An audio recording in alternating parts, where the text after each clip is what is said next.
এখন দেখবেন সংবাদ শিরোনাম। জুলাই সনদ বাস্তবায়ন আদেশ অন্তর্বর্তী সরকারের অন্তহীন প্রতারণা বললেন স্বরাষ্ট্রমন্ত্রী। বিশেষ কমিটি গঠনের সিদ্ধান্ত, সংবিধান পরিষদের কমিটি হলে সমান সংখ্যক প্রতিনিধিত্ব চায় বিরোধী দল। এপ্রিলে বাড়বে না কোনো ধরনের জ্বালানি তেলের দাম। মঙ্গলবারও পাম্পে পাম্পে যানবাহনের দীর্ঘ লাইন, অবৈধ মজুদের সন্ধানে বিভিন্ন স্থানে অভিযান।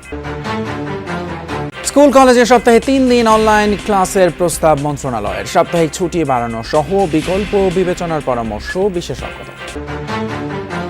স্বাস্থ্য সহকারীদের আন্দোলনে ব্যাহত হয় টিকা কার্যক্রম, জানালেন সচিব। দাপ্তরিক জটিলতা এবং সময়ক্ষেপণেই ভ্যাকসিনের সংকট। আসসালামু আলাইকুম। এতক্ষণ দেখছিলেন সংবাদ শিরোনাম, এখন দেখবেন বিস্তারিত।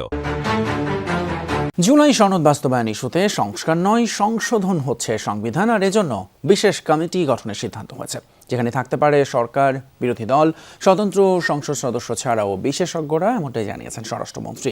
তবে কমিটিতে সমান সংখ্যক সদস্য রাখার আহ্বান জানিয়েছেন বিরোধী দলীয় নেতা। এর আগে সংসদ অধিবেশনে জুলাই সনদ বাস্তবায়ন আদেশকে অন্তর্বর্তী সরকারের অন্তহীন প্রতারণার দলিল বলে মন্তব্য করেন স্বরাষ্ট্রমন্ত্রী। তবে এ নিয়ে সরকারের বিরুদ্ধে দ্বিচারিতার অভিযোগ করেছেন বিরোধী দলীয় সংসদ সদস্য। ধন্যবাদ মাননীয় স্পিকার। জুলাই জাতীয় সনদ বাস্তবায়ন ও সংবিধান সংস্কার পরিষদের অধিবেশন আহ্বান করা নিয়ে বিরোধী দলের মুলতবি প্রস্তাবের উপর নির্ধারিত 2 ঘণ্টার আলোচনা।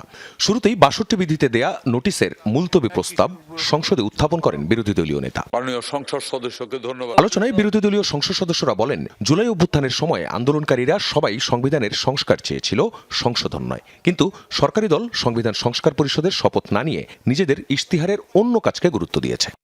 সরকার দলের সদিচ্ছার বিষয়ে তারা 2/3 মেজরিটি পেয়েছেন। তারা যদি আজকে সদিচ্ছা প্রকাশ করেন যে জুলাই সনদ বাস্তবায়ন আদেশ, গণভোটকে তারা মেনে নেবেন, এটা নিয়ে আর কোনো প্রশ্ন কোথাও উঠবে না। আমরা তাদের কাছে সেই আহ্বানটাই। এই অভ্যুত্থানের পরে এই সংবিধানের কিছু অংশ ওনারা মেনেছেন, কিছু অংশ ওনারা মানেন নাই। বাংলাদেশের পার্লামেন্ট যারা দেখছেন তারা সিদ্ধান্ত নেবেন। যারা কখনো কখনো কনফর্মিস্ট, যারা কখনো কখনো রিফর্মিস্ট, তারা মূলত হচ্ছে অপরচুনিস্ট। আমরা যেন সংস্কারের কথাটা মাথায় নিতে পারছি না। আমরা সংস্কারের পরিবর্তে এখন আমরা সংশোধনের দিকে যাচ্ছি। আমরা তো এই সংশোধনের জন্য আমাদের ছেলেরা, আমাদের তরুণ যুবকরা, আমাদের জনতারা কাজ করে নাই। জবাবে সরকার সমর্থক সংসদ সদস্য আন্দালিব রহমান পার্থ বলেন, জুলাই সনদ নিয়ে নয়, এর বাস্তবায়ন প্রক্রিয়া নিয়ে সরকারের আপত্তি। 5 আগস্টের পর সংবিধানের আলোকে থেকে সবকিছু করে এখন সংবিধান বাতিল চাওয়া সাংঘর্ষিক বলে উল্লেখ করেন তিনি। আপনারা বসেন, আমাদের নোট অফ ডিসেন্ট আছে, let's talk, let's sit down. জনগণ যদি 70% ভোট অবশ্যই গণভোটে দিয়েছে, জনগণ কিন্তু সংবিধান পরিবর্তন করার জন্য 51% ভোট আমাদেরও দিয়েছে। এনসিপি যে আমাদের দল, আমাদের হিরোরা যারা যুদ্ধ করেছেন, যারা এখানে আছেন, তাদেরকে বলে দিই, আপনারা জেনজিকে রিপ্রেজেন্ট করেন, জামাত জেনারেশন হয়ে যান। স্বরাষ্ট্রমন্ত্রী সালাউদ্দিন আহমদ বিরোধী দলের সংসদ সদস্যদের তোলা পয়েন্টগুলো খুঁটিয়ে খুঁটিয়ে ব্যাখ্যা করেন, তুলে ধরেন সাংবিধানিক দিকগুলো। রাষ্ট্রপতিকে দিয়ে এখতিয়ারের বাইরে আদেশ জারি করিয়ে অন্তর্বর্তী সরকার প্রতারণা করেছে বলে সংসদকে জানান তিনি। আমি মাননীয় মহামান্য রাষ্ট্রপতির সাথে তখন কথা বলেছিলাম যে, মহামান্য রাষ্ট্রপতি, আপনি কি আদেশ জারি করতে পারেন? বলে, আমি তো পারি না, কিন্তু আমাকে পারাচ্ছে।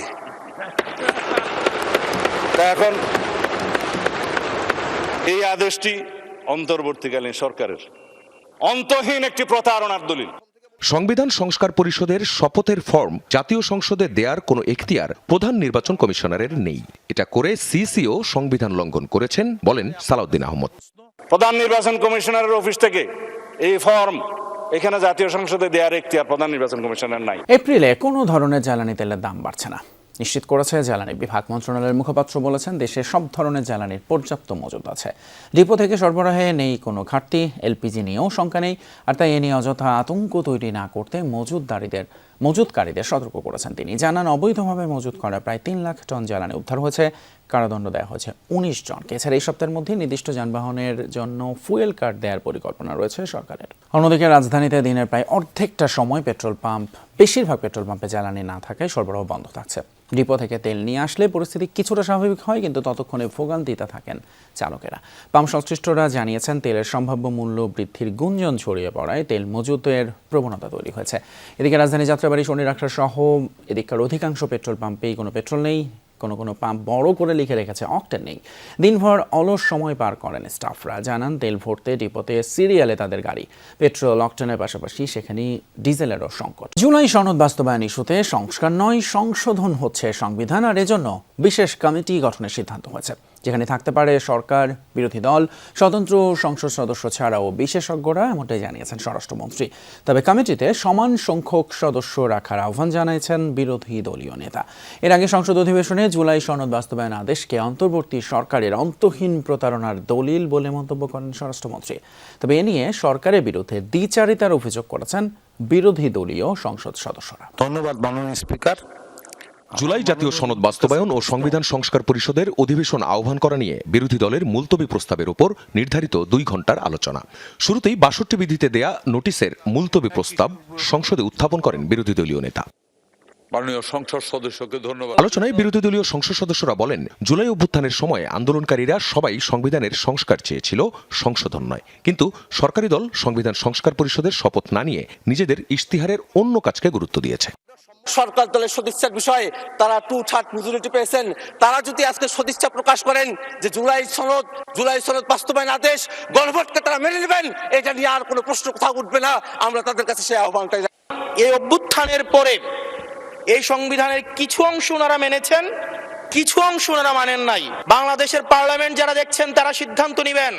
যারা কখনো কখনো কনফরমিস্ট, যারা কখনো কখনো রিফর্মিস্ট, তারা মূলত হচ্ছে অপরচুনিস্ট। আমরা যেন সংস্কারের কথাটা মাথায় নিতে পারছি না। আমরা সংস্কারের পরিবর্তে এখন আমরা সংশোধনের দিকে যাচ্ছি। আমরা তো এই সংশোধনের জন্য আমাদের ছেলেরা, আমাদের তরুণ যুবকরা, আমাদের জনতারা কাজ করে নাই। জবাবে সরকার সমর্থক সংসদ সদস্য আন্দালিব রহমান পার্থ বলেন, জুলাই সনদ নিয়ে নয়, এর বাস্তবায়ন প্রক্রিয়া নিয়ে সরকারের আপত্তি। 5 আগস্টের পর সংবিধানের আলোকে থেকে সবকিছু করে এখন সংবিধান বাতিল চাওয়া সাংঘর্ষিক বলে উল্লেখ করেন তিনি। আপনারা বসেন, আমাদের নোট অফ ডিসেন্ট আছে, let's talk, let's sit down. জনগণ যদি 70% ভোট অবশ্যই গণভোটে দিয়েছে, জনগণ কিন্তু সংবিধান পরিবর্তন করার জন্য 51% ভোট আমাদেরও দিয়েছে। এনসিপি যে আমাদের দল, আমাদের হিরোরা যারা যুদ্ধ করেছেন, যারা এখানে আছেন, তাদেরকে বলে দিই, আপনারা জেনজিকে রিপ্রেজেন্ট করেন, জামাত জেনারেশন হয়ে যান। স্বরাষ্ট্রমন্ত্রী সালাউদ্দিন আহমদ বিরোধী দলের সংসদ সদস্যদের তোলা পয়েন্টগুলো খুঁটিয়ে খুঁটিয়ে ব্যাখ্যা করেন, তুলে ধরেন সাংবিধানিক দিকগুলো। রাষ্ট্রপতিকে দিয়ে এখতিয়ারের বাইরে আদেশ জারি করিয়ে অন্তর্বর্তী সরকার প্রতারণা করেছে বলে সংসদকে জানান তিনি। আমি মাননীয় মহামান্য রাষ্ট্রপতির সাথে তখন কথা বলেছিলাম যে মহামান্য রাষ্ট্রপতি, আপনি কি আদেশ জারি করতে পারেন?